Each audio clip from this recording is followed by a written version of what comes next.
1절이죠. 그러므로 나의 사랑하고 사모하는 형제들, 나의 기쁨이요 면류가 아닌 사랑하는 자들아, 이와 같이 주 안에 서라. 사도 바울은 감옥에서 그가 개척한 빌립보 교회 성도들을 향하여 이렇게 부르고 있습니다. 나의 사랑하고 사모하는 형제들, 나의 기쁨이요 면류가 아닌 사랑하는 자들아. 하나님께서는 우리가 서로 사랑하고 서로 주 안에서 하나 되어 함께 한 가족으로 또 형제로 살아가기를 원하십니다. 목회자와 성도의 관계가 이래야 되고 또 성도와 성도의 관계도 이런 관계가 되어야 할 것입니다. 나의 기쁨이요 면류관이다는 표현은 바울이 개척을 해서 전도를 해서 세운 교회이기 때문에 그들이 하나님께 영광을 돌리고 하나님께 기쁘시게 하며 또 열매를 거둘 때 바울은 그들로 인하여 기쁨을 얻고 또 하나님께서 주시는 면류관이 된다, 상이 된다, 그런 얘기입니다. 그러니까 우리가 누군가를 전도하고 또 누군가를 믿음으로 세울 때 그 사람이 나의 면류관이 된다는 얘기입니다. 우리가 무엇을 기뻐해야 될까요? 우리 자녀들이 건강하게 잘 자라서 훌륭한 삶을 살아갈 때 부모는 자녀들이 기쁨이 되죠. 믿음의 형제 자매 간의 관계도 마찬가지입니다. 우리가 전도하거나 또 우리가 믿음으로 격려하고 세워서 내가 돕는 사람이 신앙에 굳게 서서 하나님의 영광을 위해 쓰임 받을 때 면류관이 되고 기쁨이 된다는 것을 우리가 기억해야 될 것입니다. 바울은 이제 마지막 장에서 다시 한번 강조합니다. 이와 같이 주 안에 서라. 항상 예수 그리스도 안에서, 예수 그리스도의 말씀 안에서 서 있어야 한다는 것입니다. 우리가 신앙생활을 하면서 항상 내 생각, 내 감정, 내 욕심이 아니라 주님의 말씀 안에서 주님의 말씀이 가르치시는 대로 주님의 말씀이 인도하시는 대로 우리가 살아야 할 것입니다. 말씀이 항상 기준이어야 한다는 것이죠. 그래서 내 생각, 내 말, 내 행동이 주님 말씀 안에 어떤지를 늘 살펴야 될 줄로 믿습니다. 특별히 오늘 2절은 이렇게 얘기하죠. 내가 유오디아를 권하고 순두개를 권하노니. 이 사람들이 구체적으로 누군지를 정확하게 알 수는 없지만 당시 빌립보 교회의 여성 일꾼들, 여성 지도자들이었던 것 같습니다. 그런데 이들을 향해서 바울이 뭐라고 얘기하냐면 주 안에서 같은 마음을 품으라. 이 구절을 보면서 학자들은 이렇게 얘기합니다. 유오디아와 순두개가 교회의 중요한 역할을 맡은 여성 지도자들인데 두 사람이 서로 하나가 되지 못하고 갈등을 겪고 있었을 것이다. 그렇기 때문에 같은 마음을 품으라 이렇게 권하고 있다는 얘기입니다.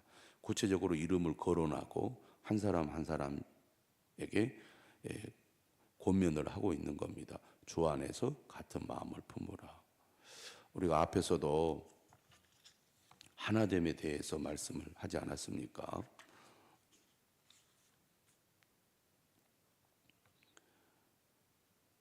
그리스도 안에 무슨 권면이나 사랑의 무슨 이로나 무슨 성령의 무슨 교제나 긍휼이나 자비가 있거든 마음을 같이하여 같은 사랑을 가지고 뜻을 합하며 한 마음을 품어 아무 일이든지 다툼이나 허용으로 하지 말고 오직 겸손한 마음으로 각각 자기보다 남을 낮게 여기고 각각 자기 일을 돌볼 뿐더러 또한 각각 다른 사람들의 일을 돌보아 나의 기쁨을 충만하게 하라.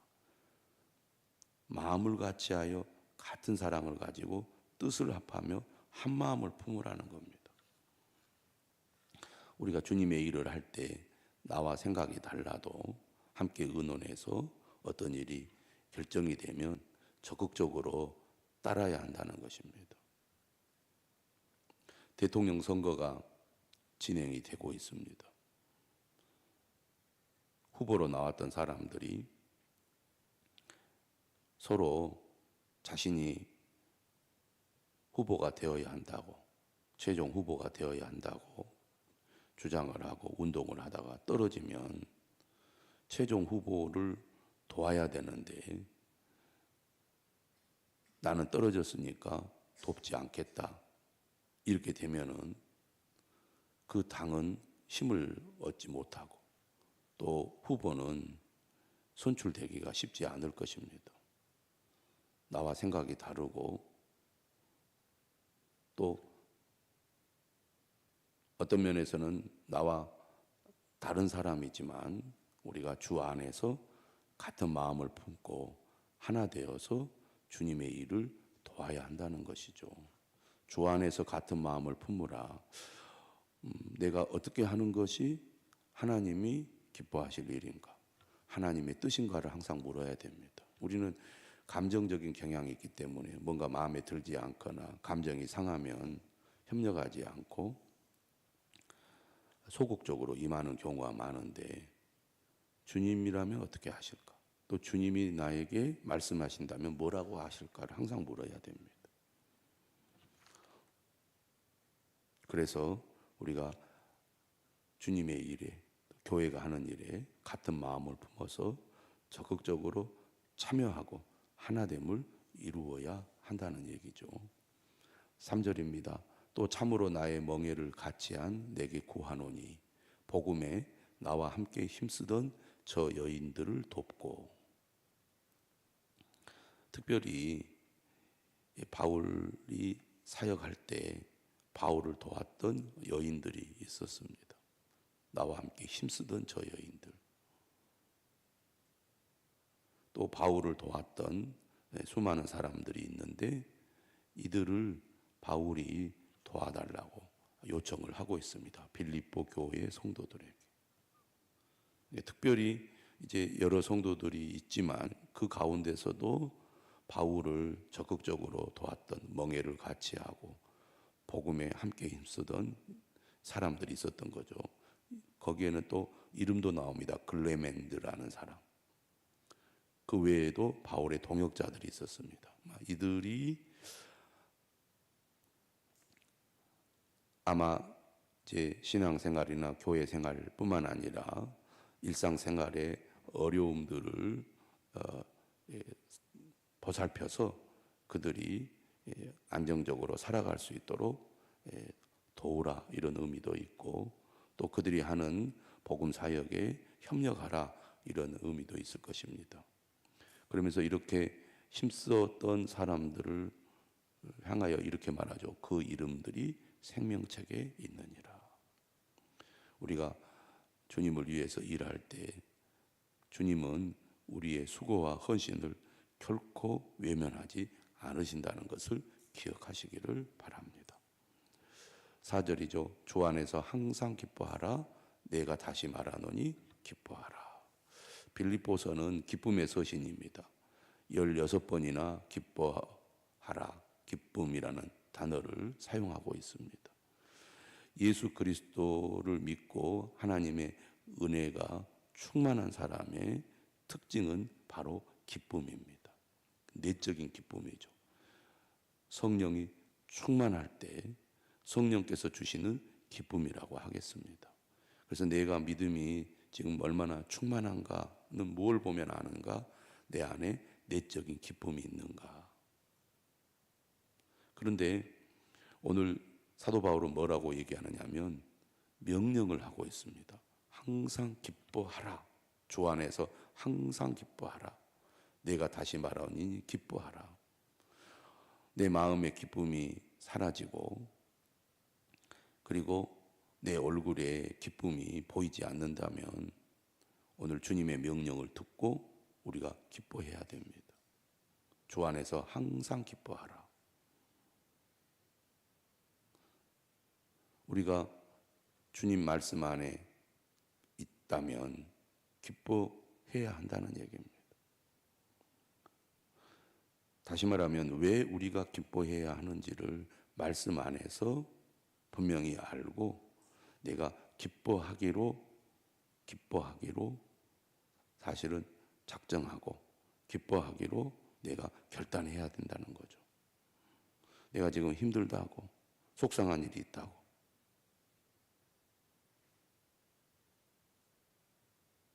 기쁨을 잃어버리면 되겠는가? 주님이 나와 함께 하시고 나를 보호하시고 나를 인도하시고 나와 함께 하시는 거, 나를 끝까지 도와주실 건데 내가 계속 이렇게 낙심하고 절망하고 슬퍼하고 괴로워할 필요가 있는가? 해야 되는가? 기뻐하자. 주님이 나와 함께 하셔. 이렇게 우리가 스스로에게 얘기하고 기쁨을 선택해야 된다는 것입니다. 5절에 이렇게 얘기하죠. 너희 관용을 모든 사람에게 알게 하라. 주께서 가까우시니라. 우리의 마음이 좁아질수록 기쁨은 사라지고 우리의 마음이 넓어질수록 기쁨은 커질 것입니다. 우리의 마음의 기쁨을 빼앗아가는 요인 중에 하나가 다른 사람을 향하여 좁은 마음을 가질 때입니다. 두 번째는 뭡니까? 마음의 염려죠. 그래서 우리가 주 안에서 항상 기뻐하려면 넓은 마음을 우리가 가져야 되겠습니다. 다른 사람을 이해하고 용납하고 용서하고 화해하고 격려하고 칭찬하고 축복하는 그런 사람이 되도록 노력을 해야 되겠습니다.